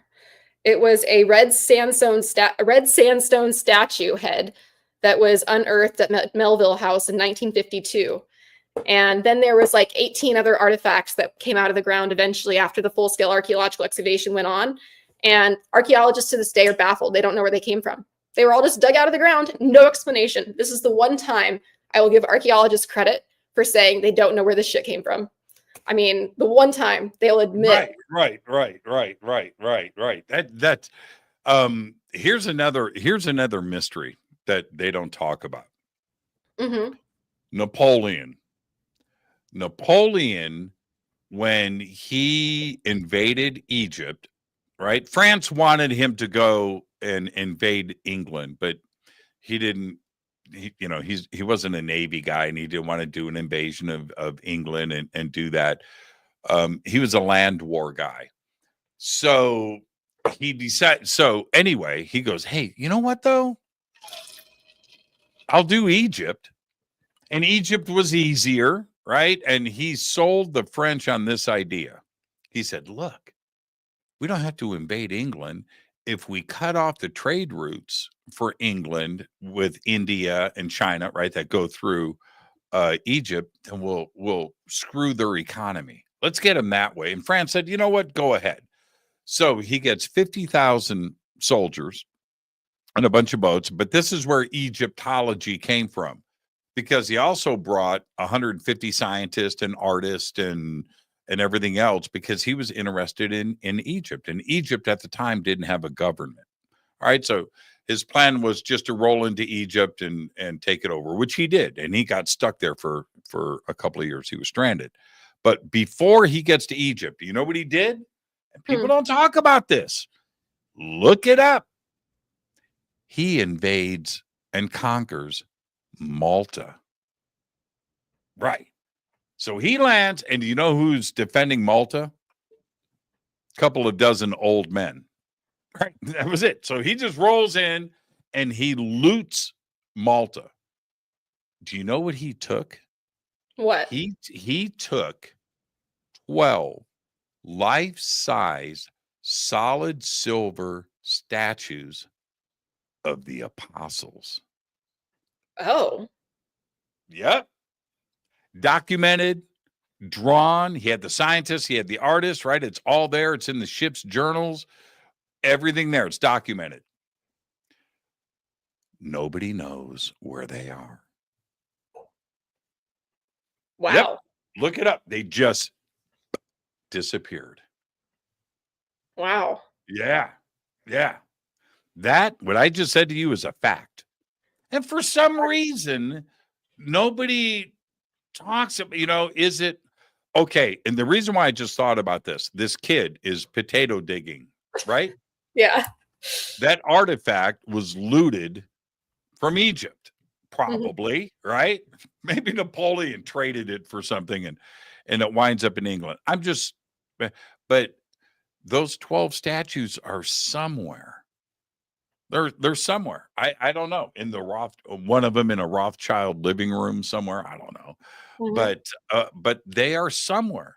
12 solid silver, life-sized statues of the 12 apostles. And there were 12 statues.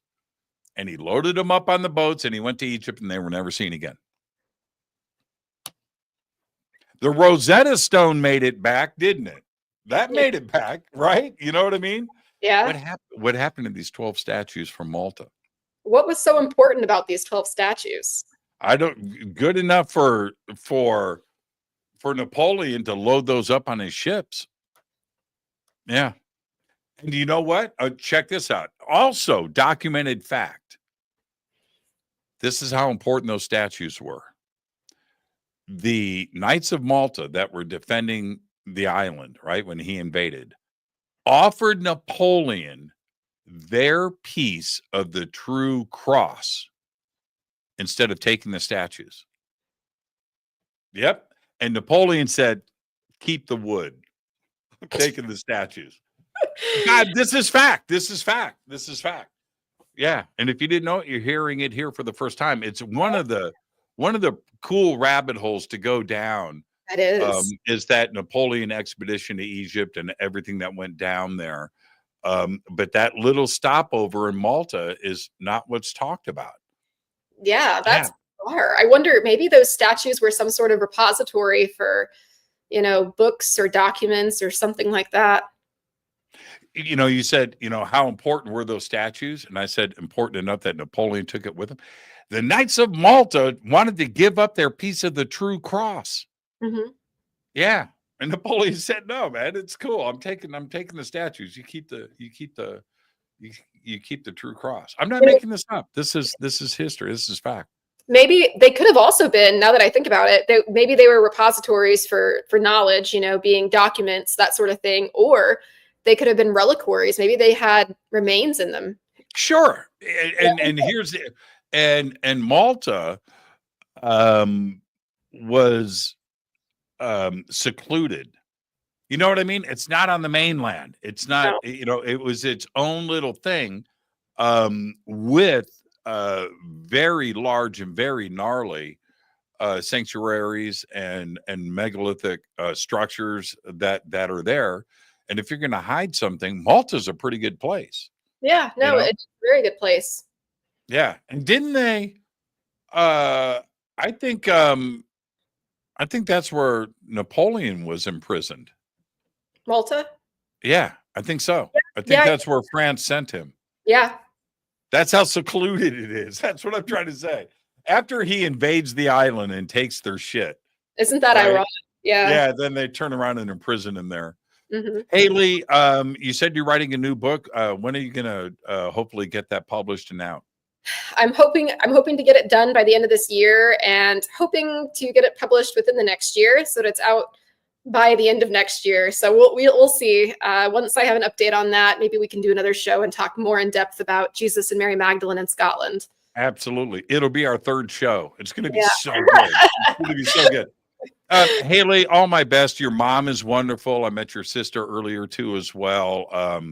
Just have fun, safe travels. And for everybody, Hayley Ramsay.com is the website. The links are below. We have it over on our website and throughout social media. She does amazing work.